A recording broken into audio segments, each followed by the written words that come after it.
ایک عالمی اسلامی انقلاب آ کر رہے گا. اس عالمی غلبہ اسلام سے پہلے ابھی امت مسلمہ کی بہت پٹائی ہونی ہے، بہت پٹائی ہونی ہے، بہت پٹائی. آپ نے صرف دین حق کی تبلیغ نہیں کی، اس کو قائم کر کے دکھایا ہے. بدترین عذاب عربوں پر آیا کھڑا ہے، سروں پر ٹنا ہوا ہے، بدترین. معافی چاہتا ہوں امت مسلمہ بحیثیت مجموعی اللہ کی نگاہ میں مجرم، بہت بڑی مجرم. کیوں؟ 1 انچ زمین دنیا میں نہیں دکھا سکتی جہاں اللہ کا دین قائم ہو. 3 فتوے ہیں اس مفتی اعظم جو ہماری اتاری ہوئی شریعت کے مطابق فیصلے نہیں کرتے، وہی تو کافر ہیں، وہی تو مشرک ہیں، وہی تو فاسق ناہنجار ہیں، باغی. اس کے اوپر جس قدر نقصان ہونا ہے عربوں کا. گریٹر اسرائیل بنے گا، یہ عراق، شام، اردن، سعودی عرب کا کچھ شمالی علاقہ، ترکی کا جنوبی علاقہ، مصر کا صحرائے سینا، اور اس کے ساتھ ہی جو بہترین اس کا زرخیز ترین علاقہ ڈیلٹا آف نائل، یہ سب یہودیوں کے قبضے میں جائیں گے. اس کو حدیث میں کہا گیا الملحمۃ العظمیٰ. عیسائی 80 علم لے کر اے مسلمانوں تم پر حملہ آور ہوں گے، اور ہر علم کے نیچے 12,000 فوج ہوگی. 9.5 لاکھ فوج. یہ نیٹو کی تیاری کس کے لیے ہو رہی ہے؟ جب USSR کا خاتمہ ہوا تو پوچھا گیا تھا نیٹو چیف سے، اب کس لیے؟ تمہارا وہ دشمن تو ختم ہو گیا، اب ہمیں اسلامک فنڈامنٹلزم سے نمٹنا ہے. وہ جانتے ہیں خطرہ یہی ہے. اب اسلام ابھر سکتا ہے، مسلمانوں کے سینوں کے اندر وہ آگ ہے، اوپر خاکستر آ گیا ہے، تمہیں اٹھانا بیٹھنا. یہ اندر تو انگارہ ہے، اوپر سے راکھ ہے، اس سے دھوکہ نہ کھا جانا ان کے دلوں کے اندر. اور بش نے کہا تھا مسلمان چاہتے ہیں کہ ہسپانیہ سے لے کر انڈونیشیا تک نظام خلافت قائم کریں. اور میں حیران ہوا تھا کہ اس کمبخت کو ہسپانیہ کا خیال کیسے آ گیا. ہمیں تو کبھی آتا ہی نہیں، اب ہم تو بھول گئے. وہ تو 500 برس پرانی بات ہے جبکہ وہاں سے ہمیں نکال دیا گیا تھا. اگرچہ اقبال نے کہا تھا ہے ارض فلسطین پہ یہودی کا اگر حق، ہسپانیہ پر حق نہیں کیوں اہل عرب کا. ہسپانیہ میں تو 800 سال حکومت کی مسلمانوں نے، اور ابھی 500 برس ہی گزرے ہیں نا. یہودی تو ارض مقدس سے 2000 سال نکالے گئے. انہیں نہ کیا بات کیا گیا، عربوں کے سینے میں خنجر بھونک دیا گیا. وہ چھوٹا سا ملک جو چاہتا کرتا، کوئی پوچھنے والا نہیں.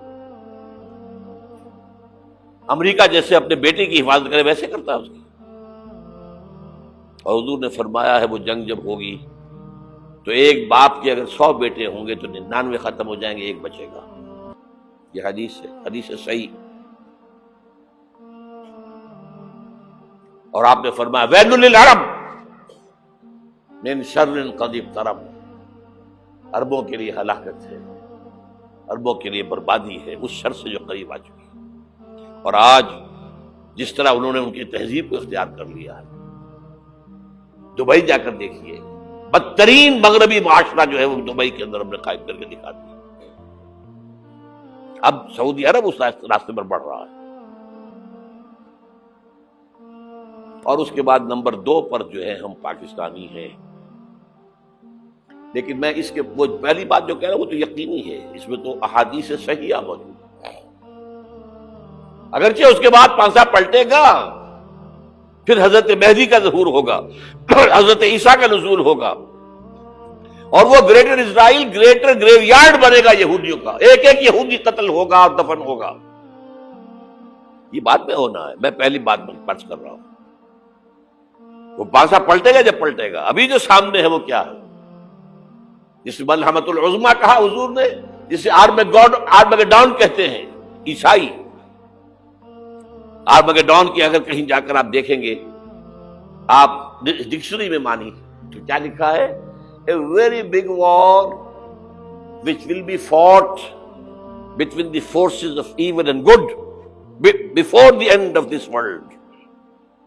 اس دنیا کے خاتمے سے پہلے خیر اور شر کی قوتوں کے درمیان بہت بڑی جنگ ہوگی.